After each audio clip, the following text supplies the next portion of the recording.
Assalamualaikum warahmatullahi wabarakatuh.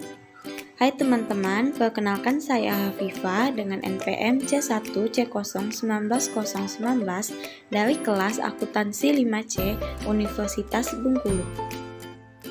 Baiklah, pada kesempatan kali ini saya akan sedikit membahas mengenai materi yang ada pada buku Akuntansi Keuangan Lanjutan 1 Ibu Dwi Martani, yaitu mengenai transaksi entitas induk dan entitas anak terhadap aset tetap sebagai pemenuhan tugas saya kepada Bapak Madani Hatta, SE MSI AKSIE.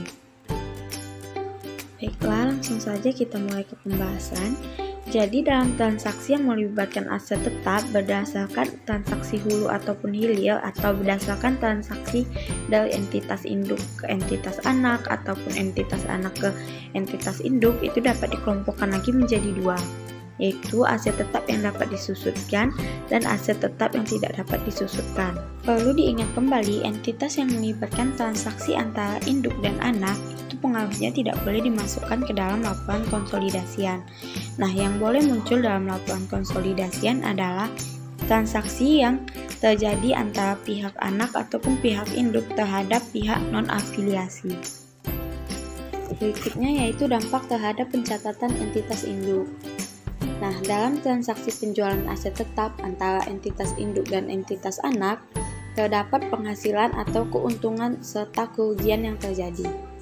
Keuntungan atau kerugian tersebut belum terrealisasikan selama aset tersebut masih dimiliki oleh entitas anak ataupun entitas induk. Nah, atas keuntungan atau kerugian yang belum terrealisasikan tersebut, entitas induk harus membuat pencatatan, yaitu berupa jurnal eliminasi. Nah, bagi perusahaan induk, ketika ia menjual aset tetap kepada perusahaan anak, maka itu dinamakan penghentian aset tetap. Namun, ketika entitas anak membeli aset tetap dari perusahaan induk, maka ia disebut sebagai memperoleh aset tetap. Dalam artian, ketika perusahaan induk menjual asetnya kepada perusahaan anak, artinya ia memberhentikan penghentian penggunaan aset tersebut, sehingga aset tersebut akan digunakan atau diteruskan pemakaiannya terhadap perusahaan anak. Oleh karena itu, perusahaan anak mengakuinya sebagai perolehan aset tetap. Dalam penghentiannya ini, aset tetap terbagi lagi menjadi tiga. Yang pertama, aset tetap dihentikan karena telah dijual. Yang kedua, aset tetap dihentikan karena ditukar dengan pihak lain. Yang ketiga, penghentian aset tetap terjadi ketika dihentikannya penggunaan dari aset tetap tersebut. Kemudian, dalam pencatatan atas aset yang dihapuskan, maka terbagi dua. Yang pertama, perusahaan anak akan mengakuinya sebagai perolehan aset tetap dan perusahaan induk akan mencatatnya sebagai disposal aset tetap. Nah, untuk menentukan apakah dalam penjualan tersebut kita memperoleh keuntungan atau kerugian, maka dari penjualan aset tersebut dapat kita lihat selisih dari harga jual dengan nilai buku di tanggal penjualan aset tetap tersebut.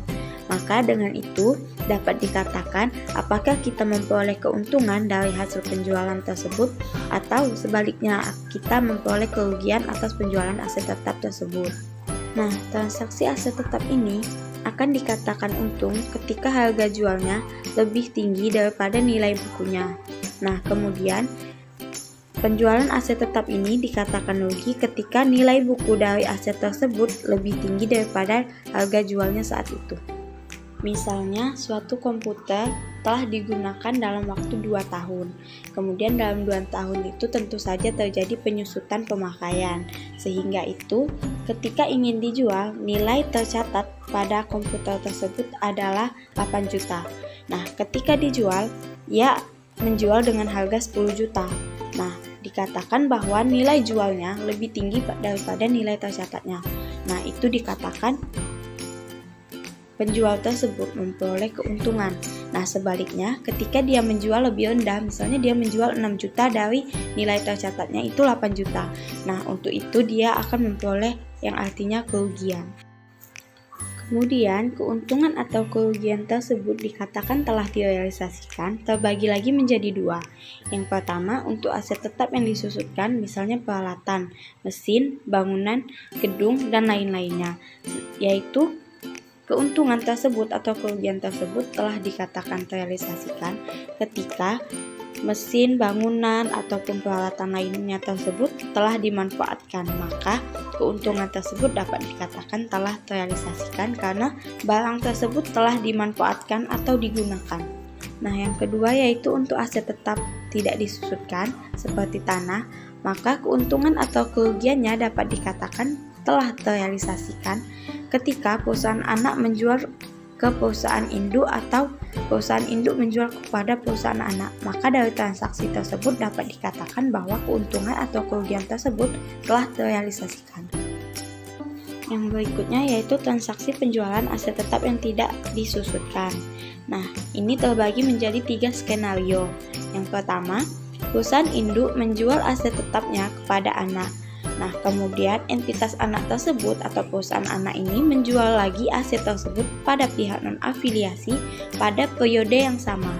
Nah, untuk itu aset ini tidak akan dimunculkan baik di perusahaan anak maupun di perusahaan induk karena telah terjual kepada pihak non-afiliasi. Maka aset tetap yang tidak disusutkan ini akan muncul pada pencatatan pihak non-afiliasi karena pihak non-afiliasi telah membeli aset tersebut baik dari perusahaan anak ataupun dari perusahaan induk, sehingga dalam perusahaan anak atau perusahaan induk aset tersebut sudah tidak ada lagi.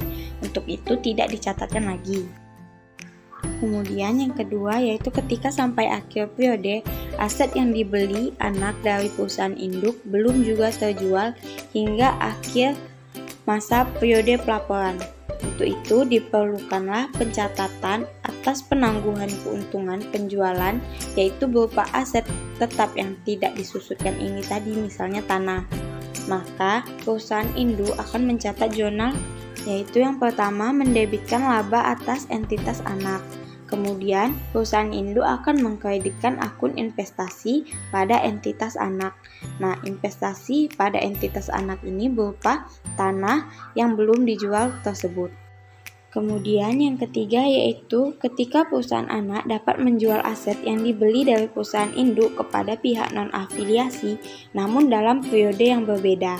Maka pencatatan atas penangguhan keuntungan penjualan tanah karena sudah terrealisasikan, maka akan dicatat dalam jurnal perusahaan induk yaitu mendebitkan investasi pada entitas anak yaitu karena telah terjual, maka didebitkan, dan kreditnya yaitu laba pada entitas anak karena entitas anak telah menjual kepada pihak non-afiliasi. Nah, untuk itu laba tersebut sudah dapat diakui oleh perusahaan induk. Namun, ketika aset yang dibeli dari perusahaan induk tersebut belum terjual kepada pihak non-afiliasi, maka keuntungan transaksi hulu yang belum terrealisasikan dicatat induk secara penuh. Maka jurnal yang dibuat pada periode ini yaitu yang pertama mendebitkan laba atas entitas anak dan mengkreditkan investasi pada entitas anak. Yang selanjutnya yaitu pencatatan, penyesuaian, dan jurnal eliminasi disiapkan untuk menyusun laporan konsolidasian agar nilai yang tercatat sesuai dengan harga perolehan. Nah, jurnal eliminasi tersebut merupakan dasar yang dibuat untuk mengeliminasi bagian dari laba dan dividen yang dianggap tidak perlu muncul dalam laporan konsolidasian. Nah, dalam hal ini tidak perlu dimunculkan karena transaksi tersebut terjadi antara induk dan anak. Kemudian pada transaksi hilir atau transaksi yang terjadi dari anak ke induk, yaitu ketika persentase kepemilikannya tidak 100%, maka perusahaan induk akan mencatat keuntungan yang ditangguhkan atau keuntungan yang telah direalisasikan sebesar persentase kepemilikan dari perusahaan induk tersebut terhadap perusahaan anak.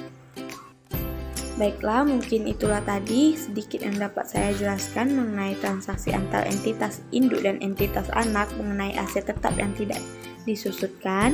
Bagi teman-teman yang sudah menonton video ini, saya ucapkan terima kasih. Semoga videonya bermanfaat, dan apabila ada salah-salah kata saya mohon maaf, pada Tuhan saya mohon ampun. Saya akhiri, wabillahi taufiq wal hidayah. Wassalamualaikum warahmatullahi wabarakatuh.